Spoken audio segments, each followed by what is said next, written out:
Today we're going to be talking about doing color grading or correction in Premiere Pro, CS4, CS5 without using a third-party plugin like Magic Bullet Looks. I'll show you how you can achieve the same results using the built-in tools in Premiere Pro. Welcome to Fix It in Post.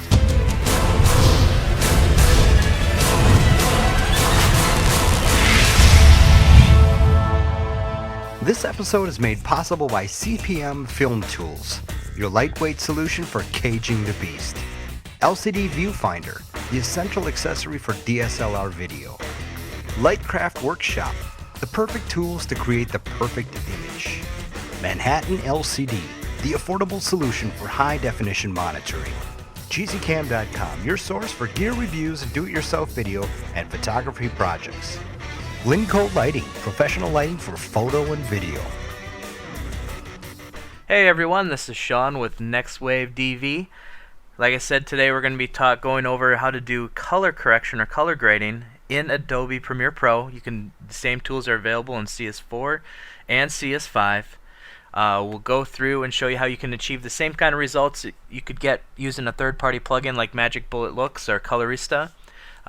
Granted, those tools are a lot more advanced and have more options, but there are some tools that we can utilize in Premiere that will help us get the job done just using what's built in and pretty much get the same results. Okay, so we have here first, we have a project that I worked on doing editing visual effects, and Tony actually did the color correcting, but here's the finished file here of an action short that we did for a conference called the Manly Man Conference.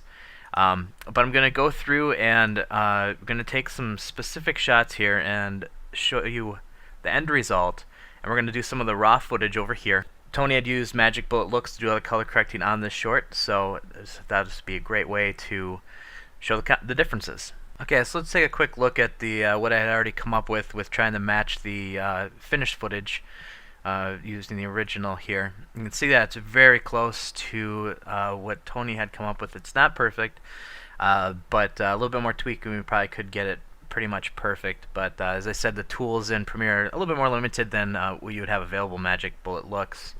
I think that's pretty good. Let's go ahead and grab a new one here so that I can go through it live. Go ahead and just drop that on the footage.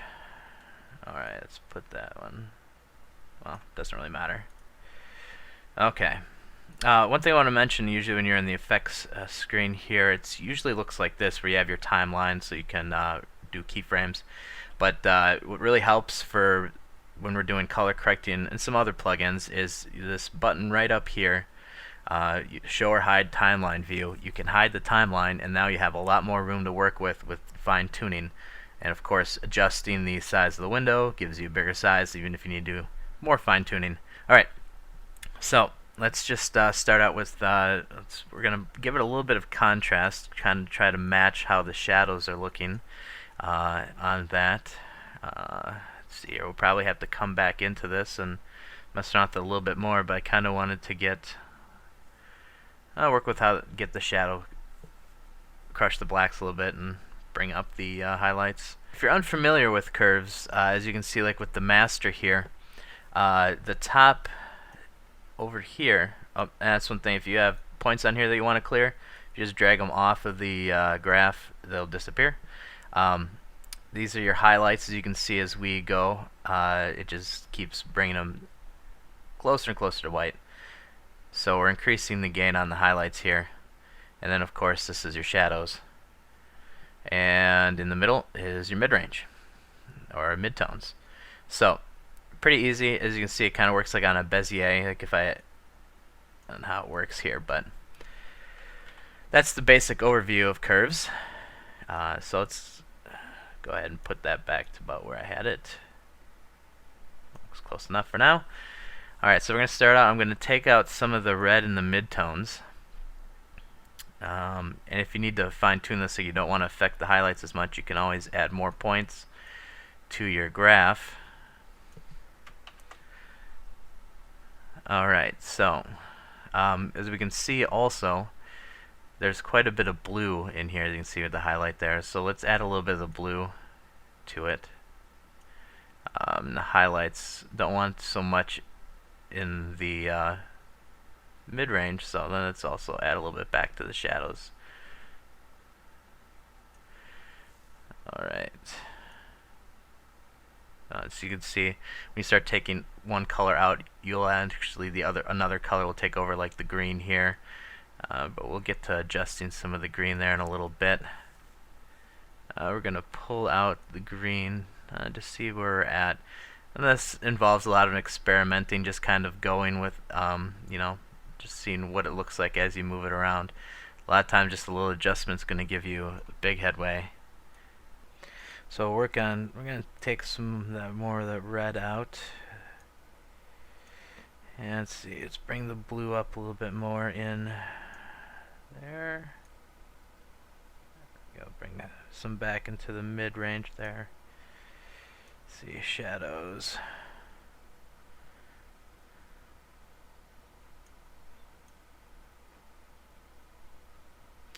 All right, you can see. Just kind of moving it around, get an idea.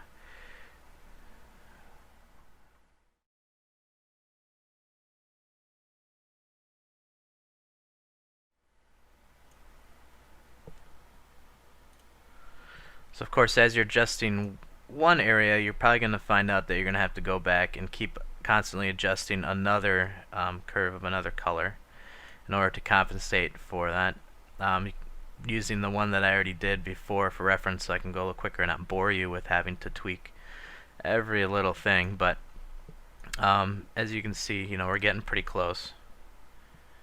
It's not going to be, this one's not going to be perfect. I'm not going to sit here and tweak forever as map, but you get the idea. Just by, it's a lot of experimentation as you're going. Just looking, if you have an idea. If you have something in mind already, it's a lot easier. If you have a reference, it's going to be a lot easier. But if you're just going just for a cool look, it might be a little bit harder without a bunch of presets like Magic Bullet looks have. But as you can see, whoops, you can see that it's pretty close. Also, there's another point in the shot that I wanted to show you. We'll go to the next point here. And let's take the curves off. This is actually the same clip. So, as you can see, originally it was white. He did have a color temperature blue light, or color temperature blue gel over the light, but it did show up fairly white. But once we start messing around with the curves, you can see that we were able to achieve a pretty close using curves here. To the white, and it's just using the same thing here. Didn't have to really make much of an adjustment. If you need to, you can, of course, keyframe it and change it as you need. Okay, let's move on to the next shot here. Next shot I selected here, we have kind of an intense moment. Let's take a look at the original footage. Whoops. Let's go to the next one. There we are. So there's quite a difference here. And let's go over again what we did with this one. In this one I did use RGB curves again. Let's take a look at what we have with the curves here. And then I also added a little bit of levels in order to blow out the whites a little bit. We'll go over each of these. Let's see if we can reproduce this quick. Let's add another curves to here. Okay. Well, first off, we can look at it. I'm going to go ahead and bring the highlights up here. And I'm also going to crush the shadows, so a nice contrast curve. Let's see, that almost looks like too much. There we are, and you can see we have quite a bit of red in here again, just like the previous.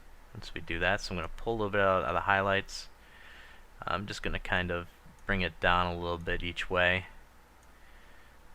Might end up taking out too much, but we'll just have to go back in there and mess with that. And this is probably going to be pretty similar to almost the kind of curves that we had with the previous one. Getting pretty close already. Let's see here. And for green, I don't know if we have to really mess around too much with it. We don't want to give them green skin. So that's looking pretty close already. Let's see, probably going to pull back the shadows a little bit. Looks like we got them crushed a little too much. There we go. Maybe the red up a little bit in the mid. Pretty close. Okay, so we're really close with the colors. One thing is you can see, of course, you know how the highlights has got kind of a, they're blowing a little bit more, blooming a little bit. We can do is if you go into, if you're looking in your effects, a lot of the effects I'm using right here are in the color correction folder. There is a levels curve, or levels, and of course it's not in there. I don't know which one it's in. It's under adjust. So adding levels here. Let's add one. Okay, so here we go. We have all of the levels here represented, split by master, red, each color channel. So basically what we're going to do is we're going to take the white input channel and we're going to adjust that a little bit here, pull it down, and you can see we start increasing the gain on the whites there, or the, I'm probably using the wrong terminology, but I'm not a color correctionist. There's a lot more theory to this than what I'm covering, but this will give you a basic overview if you want to try to get a certain look out of the film or video that you're shooting. You can have a pretty good, tool set to achieve it. So there we go. Yeah, that's really close right there. Also, one thing that I wanted to cover with this is that with Magic Bullet looks, you can add diffusion. And I was looking for a way to add diffusion here, and the way to do it is actually fairly simple. I'm going to kind of go over blending modes in Premiere here. What I'm going to do is I'm just going to go ahead and I'm going to Control C to copy this clip. Let's page up. Let's select the video 1 track. Hit page up to go to the beginning of the clip. And let's paste it on track 2. Alright. So now we're back here. Now we just have 2 copies layered on top of each other right now. Let's go. We're going to keep all the same settings here, and of course we can mess with these later, but we're going to go into underneath opacity, and this is where we can change the blending modes, and of course also the opacity. Of course, as we change the opacity, it's not going to matter here, but let's go ahead and change this to, let's do screen. So, you know, you can use the opacity to adjust how much of it's actually being. We got add. So you can see that we can kind of mess with these blending modes to achieve certain effects. Overlay. So to do diffusion, we're going to diffuse on the white, on the parts that are starting to bloom. So let's add some blur. Let's go to video effects, blur and sharpen. I'm going to use the camera blur here. Let's add that. We want the blur to happen after the effects. Let's see, we're at default is 25, and that works pretty good for what we're doing here. Let's change this to screen, for instance. Take a look at that, and then you can use your opacity to adjust the level of it, basically. So right there we have white diffusion. Okay, this is the last shot that I wanted to pull up. I used the 3-way color corrector and a little bit of curves for some contrast on this one. Let me go ahead and apply these so you can see. Took me quite a while in order to try to achieve something very similar, because I'm not really used to the color wheels at all. As you can see, it has these 3 color wheels representing shadow, midtone, and highlights, and then of course you have your you can fine-tune it with these. And so I was able to get very, very close. Not exactly perfect, but looking really good. As you can see with the RGB curves, what I did is I just increased the, gave it a little bit of a contrast in order to crush the shadows a little bit, because if you look at it before, shooting pretty flat, you don't have, gives you more detail in the shadows to work with. Just looking at it first, I wanted to try to match the range of the shadows and the highlights with the finished product here. So that worked pretty good. I didn't do anything else here with the color channels, but you can do that to tweak a little bit if you need to. So let's go ahead and add a new one of these. Just copy it and paste it and clear it. You can reset it. Okay, so one of the first things that I did here is, it can be a little daunting, is where do you start? One of the things that I noticed when I was comparing the two is it looks a little desaturated to me. So what I did is I went in and started and desaturated it a little bit. I kind of brought it to, just kind of eyeing it up. That looks about right. Brought it to 50. And I think what I did too is I kind of using the master, I had just kind of was trying to match something kind of close, so then I can use the other color wheels to tweak it. You don't necessarily have to do that. You can just start with the wheels, but yeah, we're just going to go ahead and do that. But remember the masters here, that can kind of help. So let's just go back to the 3 color wheels here. Now you see that the tonal range, you can select midtones, highlights, or shadows. Basically in the wheel, it doesn't change the wheels at all, it just changes the fine-tuning controls down here. So if you're working in highlights and you're messing around there and you want to fine-tune it, well, nothing's going to happen. So just be aware of that. The way that the color wheel works is this, I don't really know the technical term for it, I'll just call it the picker. You select your hue that you're going towards, and you have this hue angle, which is this wheel here, which you can fine-tune your selection there. And of course you have, this is your gain, so as you can see how the colors increase in gain as we move that up. And the other thing is, this is the master balance angle.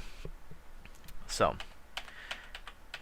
you can do that all manually through using the wheel. Otherwise, you can do everything also down here, which will help you fine-tune to whatever you need. As you got magnitude here, your gain, just everything that I showed you there, and of course rotation.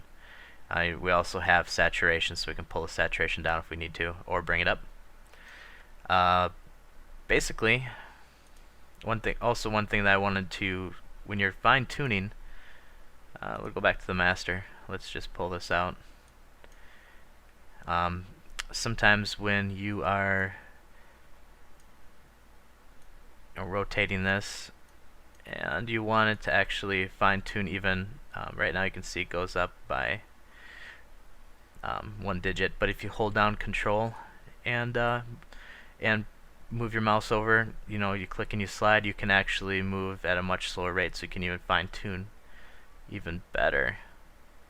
So as you can see, we're at decimal increments instead of whole number increments. Now if I let go of Control, we're back to that. So if you hold down Control, much more fine movement. Okay, what I'm going to start out with is the midtones, actually the skin tones. We're going to kind of mess with the skin tone, see if we can find something that is pretty close to what we have here.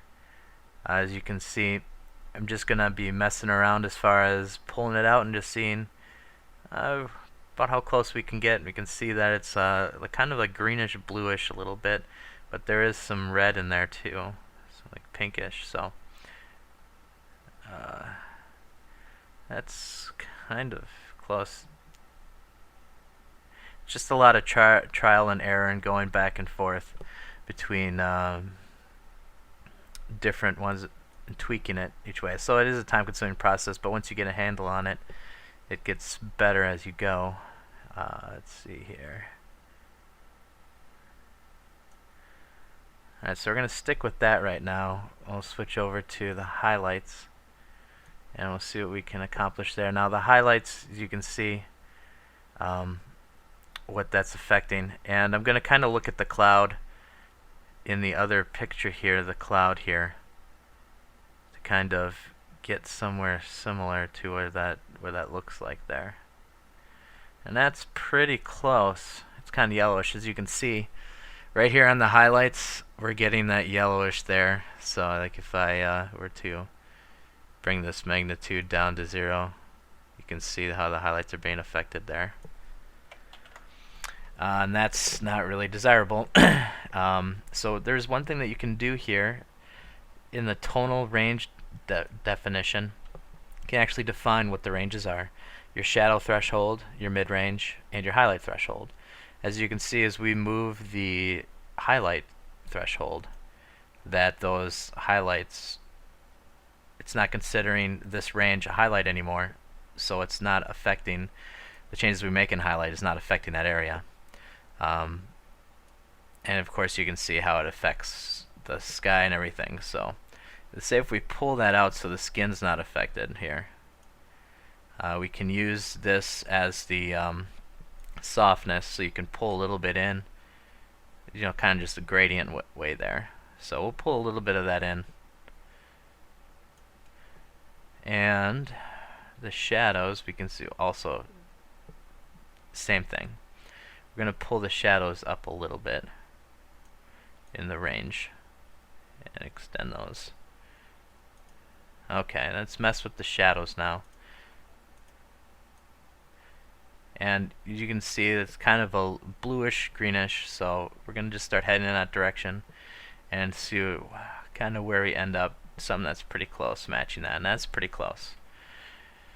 Because we can see it in the sky and the skin tones we still need to work on. But that gives you the basic overall, the basics of it. This will just show you the one that I had done earlier, what it looks like here. So, area, like I said, it's pretty close. You can see the values that I chose here. We got the shadows going to that bluish green, and the midtones actually heading towards like a greenish, yellowish. And then I believe that I had used the hue angle to kind of fine-tune that a little bit so that it wasn't so yellow. As you can see, like his skin is yellow there. But I bring it back, it brings it a little bit to more pink, kind of how it looks here. So I also wanted to cover a vignette. Sometimes it might be appropriate to add a vignette to your shot, but there really isn't anything in After Effects, or not After Effects, in Premiere that's just a plain vignette that you can work with. Really easy to make in After Effects, but they're pretty easy to make here too, and I'll show you how you do that. We'll just go ahead and add one here. Let's go to our project here, and we're going to create new color matte, or you can do black video, but we'll do color matte. We got it the same size of our thing. We're going to make sure it's black. You can use any color, but we're going to do black. Okay, we'll call this vignette, and we're just going to drag that out to our clip, and of course you can adjust the length of it to whatever you need. Alright, so what we want to do is, now that we have this black matte solid, we want to go to our video effects and generate, and we're going to do a circle. And we're going to drop that on the footage. And you can see it starts out with this white circle here. Let's go to our effects, drop down the circle controls. Alright, well first let's go ahead and invert it, and we're going to change the color to black. Alright. And what I mentioned before about the color of the matte, I guess it doesn't really matter because we're changing it here. And then we want to bring the radius out. You can experiment with the settings, but we're going to pull about there, pretty close to the edge. And then we want to drop down the feather, and we're going to feather this out. So right there we already have a really nice vignette. You can drop the opacity to adjust it. But another thing, the blending mode here doesn't really work, but you can do it in the opacity of the clip. So if we go to the opacity here and we say change this to overlay, you can see we kind of get a different type of effect there, depending on what you're looking for. So if we take that off, you can see how it kind of adds almost like a film stock look to the edges there, like the 70s or something. So you can mess, of course, with the opacity with that and your different settings while that's on. And radius. So pretty much you're able to just go ahead and, like I said, it's just like with everything else that we've been doing. It's a lot of just mess around. Once you know the tools that you can use, just play around with the settings in order to get the look that you want. Hope that gives you a good starting point as far as to what you can do with color correction.